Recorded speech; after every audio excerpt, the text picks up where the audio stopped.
Good morning student. मैं आपका रोशन एक बार फिर से आपके बीच हिंदी का नए वीडियो के साथ उपस्थित हूं। देखिए 10th में हम लोग हिंदी पढ़ रहे थे और याद रखिए हिंदी हिंदू हिंदुस्तान, हिंदी हिंदुओं की बोली है और हिंदू से ही हिंदुस्तान की पहचान होती है। तो हम लोग स्वदेशी पाठ पढ़ रहे थे और ये पाठ 4 है आपका। पहला हम लोग वीडियो पढ़ चुके थे पार्ट 1। देखिए लिखने में थोड़ा दिक्कत होता है, तो आप लोग अब जैसे ही हिंदी का वीडियो आएगा आप लोग किताब लेकर के बैठिएगा, ईयरफोन लगा लीजिएगा और देखिए वीडियो को थोड़ा शेयर कीजिए, लाइक कीजिए और सब्सक्राइब कीजिए। चैनल सब्सक्राइब जरूर कर दीजिए। तो देखिए हम लोग 5वें दोहे में है। एक बार मैं फिर से आप लोग को बता रहा हूं कि इस संसार में कहा जाता है कि जननी जन्मभूमिश्च स्वर्गादपि गरीयसी। इस संसार में माता और जन्मभूमि से बढ़कर इंसान के लिए कुछ भी नहीं है। माता और जन्मभूमि के सामने आप स्वर्ग को भी ठुकरा सकते हैं, लेकिन देखिए जब देश की बात होती है तो हम लोग के शरीर में एक अलग सा जुनून आ जाता है, हमारे खून में उबाल आ जाता है जब कोई व्यक्ति, जब कोई देश हम लोग की तरफ आंखें उठा करके देखता है, हम लोग की सीमाओं में प्रवेश करने के लिए सोचता है। ये हम लोग को बहुत खराब लगता है। और ये मैं नहीं कह रहा हूं, भगत सिंह सुखदेव से लेकर के हर क्रांतिकारी इस बात को कह चुके हैं कि देखिए भारत एक शांति प्रिय देश है।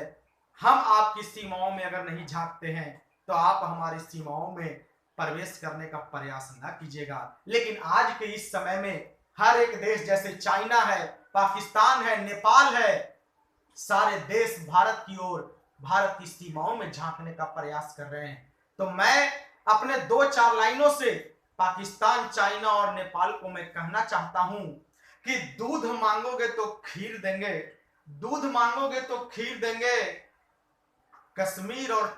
कश्मीर और लद्दाख मांगोगे तो चीर देंगे। तो याद रखिए कभी भी आप हर चीज मांग सकते हैं, हमसे देने के लिए तैयार हैं, लेकिन आप हमारी मातृभूमि को, आप हमारे भारत माता के आंचल में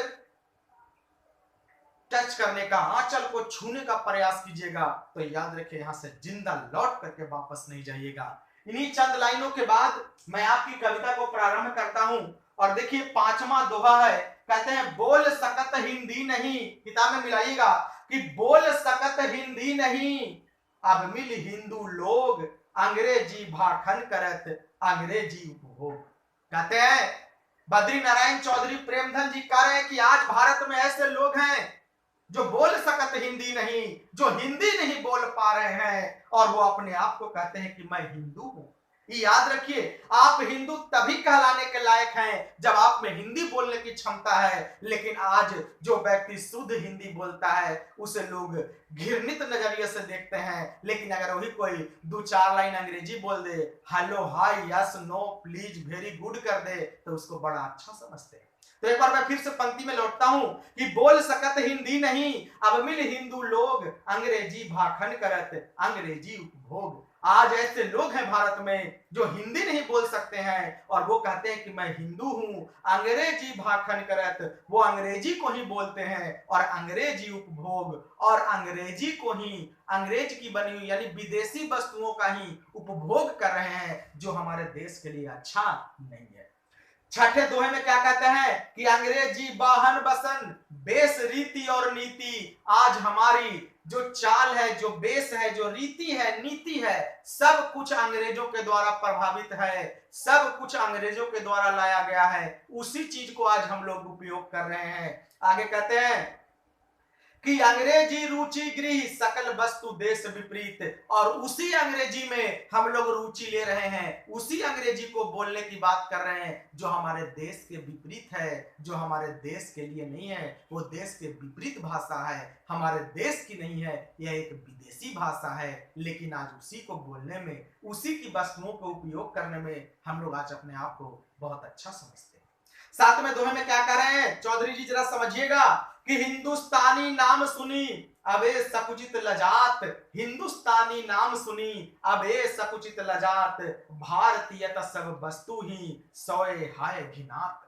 कहने का मतलब है कि आज लोग विदेशों में लोग जा रहे हैं। अभी तो स्थिति थोड़ा ठीक हो गया मोदी जी के आने के कारण, विदेश में भारत का बहुत नाम है, लेकिन आज से 30 साल 40 साल 50 साल पहले अगर कोई विदेश में जाकर के कहता था कि मैं हिंदुस्तानी हूं, तो वो अब कहने में लजाता था, वो अपने आप को हिंदुस्तानी कहने में लजाता था। तो वही तो कह रहे कि हिंदुस्तानी नाम सुनी, यानी आज हिंदुस्तान के नाम को सुन करके अब ये संकुचित लजात वो संकुचित हो जाते हैं, लोग लजा जाते हैं। भारतीय सब वस्तु ही सोए हाय घिनात, और भारत के वस्तुओं से वो घिना रहे हैं, वो घृणा कर रहे हैं। ऐसा कौन कर रहे हैं? बद्री नारायण चौधरी। आगे कहते हैं कि देश नगर बानक बनो सब अंग्रेजी चाल, हाटन में देख हूं भरा बसे अंग्रेजी माल। कहते हैं कि देश नगर बानक बनो। आज जो ये हमारा देश है वो एकदम ठीक विपरीत जा रहा है।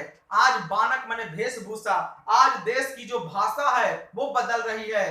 देश नगर बानक बनो सब अंग्रेजी चाल। आज देश जो है वो विदेशी वस्तुओं के भरमार से भर गया है। सब अंग्रेजी चाल, और हमारी चाल चलन भी अंग्रेजी हो गई है। अब पहले जैसा बाराती में ढोल कहाँ बजता है, अब तो लोग डीजे का डिमांड करते हैं। क्या ये डीजे देसी है? नहीं, विदेशी है। कहते हाटन में देखूं भरा बसे अंग्रेजी माल, और हाट और बाजार में आज अंग्रेजी सामानों का भरमार है। कहीं पर भी कोई हिंदुस्तान की चीजों को खरीदना नहीं पसंद कर रहा है, सभी लोग विदेशी खरीदना चाहते हैं। ऐसा कर रहे हैं बद्री नारायण चौधरी। देखिए आगे क्या कहते हैं कि जिनसो, देखिए हमारे नेताओं के बारे में कवि का क्या कहना है, ये 9वें दोहे से आपको पता चलेगा कि जिनसो संभलत सकत नहीं, तन की धोती ढीली ढीली, देश प्रबंध करिए गे वे यह कैसे खाम ख्याली। कहते हैं कि आज वे लोग जिनसे अपने तन की ढीली धोती नहीं संभल रही, ये नेताओं के बारे में कह रहे हैं। आज वे लोग जिनसे अपने तन की ढीली धोती नहीं संभल रही है, वो देश संभालने की बात कर रहे हैं। और कैसी खाम ख्याली, और वो इस ख्याल में रहते हैं कि वो अपने धोती को ना संभाल पाने के बाद भी वो ख्याल पालते हैं कि वे देश को संभालेंगे, देश को प्रबंधित करेंगे। ऐसा कौन कह रहे हैं? बद्री नारायण चौधरी। आगे कहते हैं दास वृत्ति की चाह चहूं, दिसी चारहूं बरन बढ़ाली, करत खुशामद झूठ प्रशंसा, मानहूं बने डफाली। कहते हैं कि आज देश के लोग, देश के नेताओं और बड़े बुजुर्गों के बारे में कह रहे हैं कि आज जो देश के राजे रजवाड़ों में जो लोग हैं, क्योंकि ये कविता बहुत पुरानी है, लगभग अभी से 100 साल पुरानी, 100 साल से ज्यादा पुरानी है। उस समय राजाओं का दौर होता था। कहते हैं कि दास वृत्ति की चाह चहूं, दिसी चारहूं बरन बढ़ाली। कहते आज वे लोग जो राजाओं रजवाड़ों के हैं, जो जमींदार हैं, वो दास वृत्ति की चाह रखते हैं। वो अपने यहाँ नौकर चाकर भौतिक सुख को पाना चाहते हैं।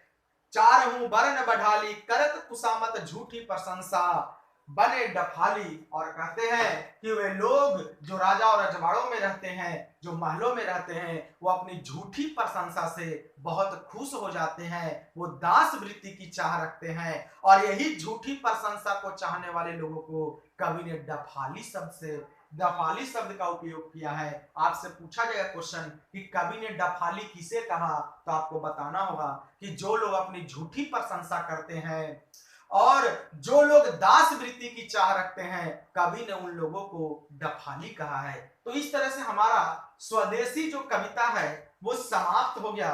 चौथा पाठ हम लोग का क्लियर हो गया। अब कल नेक्स्ट डे हम लोग 5वें पाठ को पढ़ेंगे, जिसका नाम है भारत माता। तब तक आप क्या कीजिएगा कि किताब से दोहा को लिख करके, उसके अर्थ को लिख करके आप व्हाट्सएप पर भेजिएगा, नोट्स बना लीजिएगा। तब तक के लिए जय हिंद, जय भारत।